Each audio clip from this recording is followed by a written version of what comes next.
Welcome, I'm Jon Caldara, president of the Independence Institute and your devil's advocate. Wow, what an election it was. To find out what happened and why, our friend Lynn Bartels from the Denver Post. Good to see you again. Hey, you too. And Eli Stokols from Fox 31 and contributor at Politico.com. You're there all the time, man. I'm actually here. It's just the internet these days makes it pretty easy. Oh, I see how that works. You've heard of it. I've heard it. All right, let's go big and come down. Let's talk Cory Gardner. Neither one of you were surprised by this, but were you surprised by the margin? Start over here. I think at the end of the day, the margin's only going to be 2 or 3 points, maybe under 3 points when the votes come in, and I think that's not that surprising. We looked at this as one of the closest races in the country. Cory had an advantage in terms of the fundamentals of the election. I would say most of us would agree he ran a better campaign, a cleaner campaign than the Udall folks did, and he was the fresh face. I think he had all the advantages, and it's no surprise to see him win. Udall had a ground game that at the end of the day, may have done what it needed to do. It just couldn't overcome that wave. We haven't had an incumbent United States Senator lose since 1978. It was Haskell. Floyd Haskell. Yeah, Floyd Haskell. By Bill Armstrong. Yeah. Defeated him. Who was also a young guy at the time. He was about 40 years old. And he's kind of credited with kind of creating the modern Republican Party. His office worker was named Francis Owens. This couple from Loveland, Joan and Wayne Allard, volunteered on the campaign. And so maybe Cory kickstarts the Republican Party. It needed a kickstart. It needed a kick. What made the difference? I mean, first of all, let's talk about the Udall narrative. The Mark Uterus narrative just said it all. It was Amy Stevens who said it, and then you put it out there, and that seemed to that image just stuck. Well, in fact, Cory Gardner's media consultant from D.C. that night when they said, "What'd you think of the debate?" and he said, "It's all Mark Uterus from here on out." And it was. And there's a part of me that feels kind of like, oh my God, I just never dreamt it was going to get that response. But he just never could come back from that. Then people had, and I had just written a story like a week before that saying if the Senate race were a movie, the set would be a gynecologist's office, complete with an exam table and a stirrups. And what happened is I went through their ads. 50% of the ads were about lady parts. And I think once I wrote that story, all these places want to be on TV that night and talk about the story. I think people really started to see like, wow, this is an incredible focus on women. And it seemed to backfire on women. And when the Denver Post says it's insulting, when the Fort Collins Coloradoan said this is insulting, those are two safe places for a guy like Mark Udall. The Denver Post endorsement of Cory Gardner helped harden that narrative, just like Lynn's Mark Uterus remark in the debate did, and that sort of solidified over the last month. And but it wasn't just Mark Udall, it was Cory Gardner. That narrative, that playbook has worked with a lot of candidates whose voting records looked a lot like Cory Gardner's. And so why didn't it stick to Cory Gardner's? Because he was adroit on on policy and came out with the over-the-counter birth control thing. He came off at least the statewide personhood initiative very early on in the campaign, and because he presented such a friendly, smiling, likable young face in his ads, because he was just constantly, relentlessly upbeat. He wasn't scary to women. He wasn't scary to those swing voters who have cost Republicans in the past. And so I think you have to credit Cory Gardner, not just, the Udall campaign was not as nimble at reacting and responding to the realities of this candidate, this opponent, this cycle, but you have to credit Cory Gardner for sort of taking a narrative that had been working for Democrats and resetting the narrative about his own party as not being crazy. It wasn't just the Senate, though. One of the toughest races was Mike Coffman, who won, it looks like perhaps 10 points. Mike Coffman, you know who he has to thank for all this? An unknown Democratic state lawmaker named Joe McCloskey, who nearly beat him in 2012. It would have been the biggest embarrassment in years. And that was such a wake-up call for Mike Coffman that he went and he started learning Spanish and going out to these African outreach. They had an incredible ground game going. The Democrats were unaware that was even happening. You see what's going on now, where the real story is Adams County, where the Republicans just clobbered the Democrats, and that's why the state house is in such play. This is Coffman's people out there in Thornton knocking on doors for months. And going after Andrew Romanoff, who was at one time the Democratic version of Cory Gardner, young, energetic, became House Speaker, and he was going to be the next guy. Cory Gardner's got instincts. Mike Coffman can thank Andrew Romanoff also, not just Joe McCloskey, for running in the wrong year. Had Andrew jumped at this in 2012, Mike Coffman might not be around anymore. Andrew waited, saw it was maybe winnable, and then decided to run in what we could have predicted maybe 6 years after Obama might not be a great election for Democrats early on. Well, that became reality as we went forward. Andrew lost by double digits, and after raising $5 million, was probably the top Democratic House candidate recruit in the entire country, and he loses by a double-digit margin. He loses, I mean, the fact that Jared Polis and Ed Perlmutter had closer races and won by less than Mike Coffman did tells you all you need to know about the size of that Republican wave and the election dynamic. Romanoff could have also become governor if in 2006. 2006, if he decided to run for governor, he easily would have beat Ritter. Bill Ritter. And the way the country was going then, there was no way he could have lost. The timing was awful. What I'm happened? not sure the timing is that so weird for 2006, but it was definitely weird for 2012. And all these people said, oh, Andrew shouldn't have tried to run for the Senate in 2010. Quite frankly, Andrew Romanoff helped Michael Bennet win that Senate race. If it had all been Buck and Norton over the summer and there was no publicity for Bennet and Bennet wasn't able to sharpen his message, hone his skills better, that would have, I really think if Romanoff hadn't run, Bennet wouldn't have won. Let's bring it to the state. I am impressed that Bob Beaupre came in as close as he did. If you told me even a year and a half ago, 2 years ago, that the most popular governor in the country, guy who has pixie dust, who's just had a charmed political career, would be fighting for his existence, I would say no. You're high. What changed? Let's first talk about Hick, and then what did Bob do that was so right? Well, I think, Bob, for one thing, that benefited him is there's a lot of new people that moved here. They didn't remember the 2006 Bob wearing the black cowboy hat standing at the rear of the horse. You know, the other thing is Bob talked a lot about leadership, and Hickenlooper has no leadership. Of course, the irony is it took Bob 6 months to make a decision about whether to even enter that race, but it played on the things that upset people about Hickenlooper in the first place, the leadership thing. I mean, I also think Bob ultimately helped Cory Gardner because they had to spend so much money defending a governor they never thought they were going to have to defend, that they took away money that was earmarked to help Mark Udall to try to save Hickenlooper. I'll also say Republicans were different. I can tell this from the inside of the machine. Republicans were so different this year. We usually have a circular firing squad. We kill off our chances. Last election for governor was a perfect case in point. The same thing with the Norton and Buck fight, and then you go back to Bob Beaupre and Mark Holtzman back. I mean, we love to kill each other and then give victory to the Democrats. This time, the coalitions held. We had a tough primary for a Republican governor, and afterwards, that person was better off for it. We had what looked like a nasty primary for United States Senate. Cory comes in, everybody else drops out. That's part of it. What else is part of it? Well, I mean, Republicans, after losing for a decade, really wanted to win. And so when Gardner gave them that opportunity early on in the year, there was this sense of collectivity when you looked around and you said, okay, we have a chance here. The top of our ticket is strong. Beaupre is in the race. Beaupre is a lot better option than having Tom Tancredo on the ballot mobilizing a ton of Hispanic voters in a year where they otherwise may stay home. And so when Tom lost, and it was close, but when Tom lost, Tom didn't try all that hard, you noticed in the primary, didn't spend money on ads, didn't do much. I mean, he was stuck at 27%. You beat me. It was almost like he was okay with letting Bob have the nomination and understanding the fundamentals of the general election dynamic. Bob also is a much better candidate than he was 8 years ago. Just interviewing him, being around him, much more confident. And what he did in the general election, almost through the primary and even during the primary, certainly after, he made the race about John Hickenlooper. And as much as Hickenlooper, I mean, it's impressive that he could withstand that Republican wave, and he may be able to thank the Democratic Senate investments in field in part for that.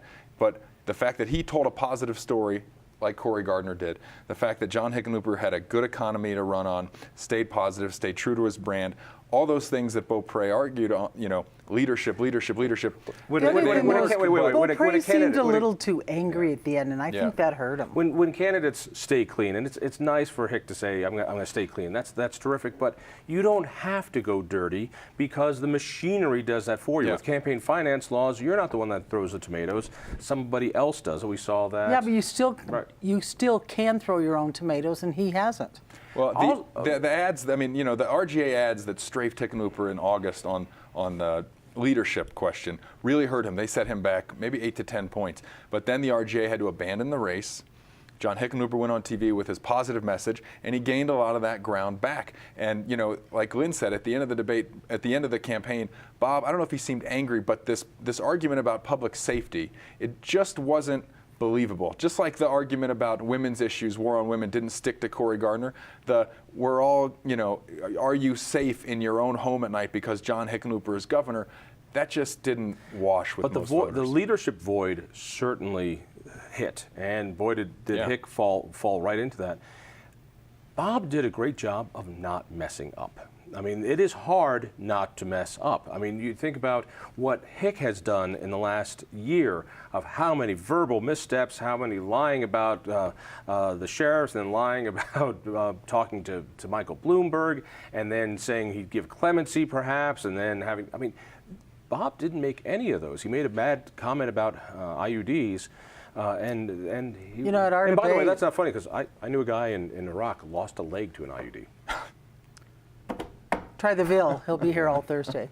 I sat next to Claudia at our debate, and I wrote in my notebook, "This is not 2006 Bob," and showed it to her. And we were kind of back and forth all the time because I thought his wrap-up was brilliant where he said to Hickenlooper, if you're so opposed to the death penalty, you had the chance right then and there at that time to give him life in prison, and you didn't do it. And you might remember, too, he's opposed to the death penalty, but told the House, drop your death penalty bill because I might have to use the V word. And it's not the V word you're thinking of. You know, I mean, you say the IUD thing was a mistake, and it obviously that's not a position that's going to help him. But I give Bob credit. You know, 2006 was both ways, Bob. Right. This campaign, he knew where he was. I mean, you know, he was very clear about where he stood, and he didn't apologize for policy positions, including that may be, quote unquote, out of the mainstream, maybe a little far to the right to have appeal in a statewide Colorado election. But he was the same guy. He was consistent throughout the race, The and other his thing is, message I think was consistent. Cory shares him with him on these social issues. Yeah. That's why it's kind of interesting. They're not like Politically, worlds they're apart. not that different. No. Although, let's look at this. 4 years ago, Republicans got 11% of the vote.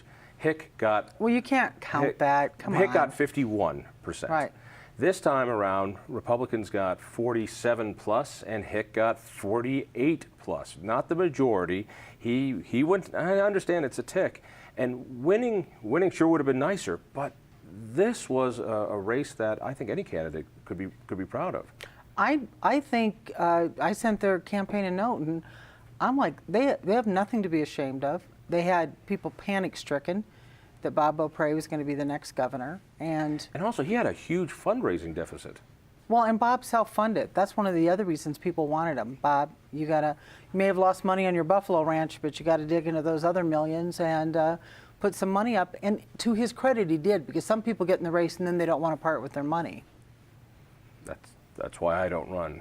I don't want to Because lose. that 4 cents, it's working for me in the bank. That 20-year-old Camry, I am not putting another loan out on that. Well, especially all those miles driven to Colorado Springs when you live there. It was a hell of a commute. Let's bring it to Hick. Now, what did Hick do right during the election? I know you said he kept it clean, but given so many missteps, how much of this was Hick created?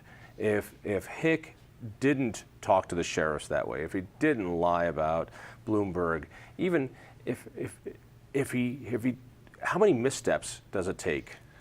I think he was one more misstep away from losing. Yeah, that may be true. I mean, John Hickenlooper fundamentally believes in his own ability to charm people, to convince them. And so when his staff says, "I don't know if you should go up and talk to these sheriffs, they're suing you," he says, "No, I can go talk to them." That's who he is, and that's part of what people like about him. And you know, it's a strength that also becomes a weakness in those moments. But you know, John Hickenlooper, the recovery, the theme of recovery, economic recovery, recovery from tragedies. He stayed on that. The best ad he ran was the one where he was walking by the side of the road that they rebuilt. And Yes. you know, I mean, that's making this about Colorado, not allowing the, you know, Democrat, you're just like Obama, that stuff to take hold. It was a visual picture and it was believable. And that's the difference. It's if you make a believable argument, the economy is coming back. Okay, you know, not every place in the state feels that, but generally there is a sense that the economy is coming back. Let me throw one other thought out, which is the difference between Cory and Bob is that Hickenlooper has the one position in Colorado politics that guarantees you media coverage almost daily. You see him in the paper, you listen to him on radio, you listen to him on NPR, he comes to your ribbon cutting ceremony at whatever charitable dinner. He's accessible. You see him. You might not like your brother-in-law, but you know your brother-in-law. When the D.C. delegation, it's easier to tie them to Washington because you never see them. They're gone all the time, and Udall was not a fixture here. Well, I think the other thing for Hickenlooper, I remember they did kind of like, they had videos that they put up on their website, and they showed me a couple, or they sent them to me, and I looked at them. And I put one up on the spot on our blog, because this woman who said, I'm a Republican, and I'm from Estes Park, though, and Hickenlooper opened our town back up. He worked for us. I think those things are really powerful, and you forget that for a lot of people, life isn't R&D, it's about getting things going, and he's viewed as somebody who gets things going. The bottom line is, if you ask people who'd you rather have a beer with, the answer is always going to be Hick, I think, over because he both runs a frickin' brewery. He'll be able to pay for it. He did run a brewery. You know, the best thing he did, I mean, we talk about going to the sheriffs and we talk about answering a hypothetical question to CNN about clemency for Dunlap. Those are mistakes. But the other thing that he did that we haven't talked about is he got the local control initiatives off the ballot. And in a race that turns out to be 2 points at the end of the day, if there was another $10, $20 million of Republican turnout money on the ground, I mean, the Republicans spent money on getting out the vote. But let's just think about that. He was able to muscle off the fracking initiatives. He was able to muscle off the concealed carry ban for college campuses, which it was already there. It was on. I mean, he was able to muscle these things off to make sure that he had a clear field, that no special interest came in here to bring out the vote. Well, those right there, you look at those two things, that's a pretty shrewd politician. You know, somebody who can look, I mean, John Hickenlooper is good at looking down the road and saying, hey, you know, how can this affect this and this affect that? I mean, you got to be able to see around corners. You talk about what John Hickenlooper can do and maybe what Andrew Romanoff doesn't have that vision to see the whole field or see what might be around the corner. To run in a midterm. That's a huge skill. That's a huge skill when you're in politics and you have to ride those waves every couple of years. Let's talk guns for a second, Yes. and go to the State House and State Senate. Interesting that the two recalled senators were themselves unelected. So, but it's not. It might be interesting, but it's really not. They were in super Democratic districts, and nobody thought they were going to survive on Election Day. It just showed you how much anger there was over the guns that the other people got recalled in the first place. Yeah, it also says that you can be a Democrat and keep your seat, but if you mess with our guns, you're going to lose your seat. We'll put another Democrat Well, in and there. the irony is there's Sherry John, who looks like now she's going to win. She's a state senator, Democrat from Jefferson County. But for a while, it looked like she was in trouble. And there was Sherry John telling ousted Senate President John Morris when he was still leading the show, you're going to get us all killed if you keep up this gun agenda. And John Morris wouldn't listen. You know what else is ironic? That Bernie Herpin lost his seat that he won in the recall to Mike Merrifield, who used to work for Michael Bloomberg. But what Lynn is saying is exactly right. And what's more revealing, I think, is that the gun issues, while they dominated Colorado politics in 2013, in 2014, they did not. Because Republicans had an opportunity that Cory Gardner took advantage of to win statewide races. And when you're running statewide in Colorado, guns are not an issue that is going to motivate those voters in the middle. It's not going to appeal to unaffiliated voters when you're out there saying that you oppose universal background checks, which 80 or 90% of the states say they support. So you didn't hear those arguments except from the gun trolls on Twitter. That's it. Gun trolls on Twitter. That's probably one of them there. Right there. And you know, but that tells you a lot about Colorado and about the fact that Republicans this year didn't get in their own way. They knew what they needed to talk about to win. The seat vacated by Evie Hudak, who was going to be recalled and would have switched. It was How surprised were you that Laura Wood, socially I conservative, wasn't surprised. has won that seat? I have to say, I'm not surprised by that one. And just because that district, that Senate seat is kind of conservative, and you might remember that Evie would have lost that seat when she ran for it if there hadn't been a libertarian in the race. And I just think there was a lot of pent-up angst over it. The other thing is, to her credit, she was a really good candidate. She listened to advice given to her, unlike Tony Sanchez, who lost. She went out and she knocked on doors. She was everywhere. I'd go to all these events. She was everywhere. I rarely saw Tony. She worked for it. Yeah. I got to tell you, I'm impressed by Tony Sanchez to get that close to an incumbent. Any of these Republicans who got that close, and especially in Jefferson County, which was supposed to be after the blow up on the school board, this was the time to show that Democrats were back in control, and that message didn't come through. Yeah, and there's huge turnout in Jefferson County. And I think the notion that the school board history thing was going to affect the election, we didn't see that. But the strange thing was, if you went out and walked doors, that's all people talked about. No, I remember that Denver Post story about that, but I was out there for things. That's what people talked about. And so you're like, all these people are so upset, but were they upset enough to vote?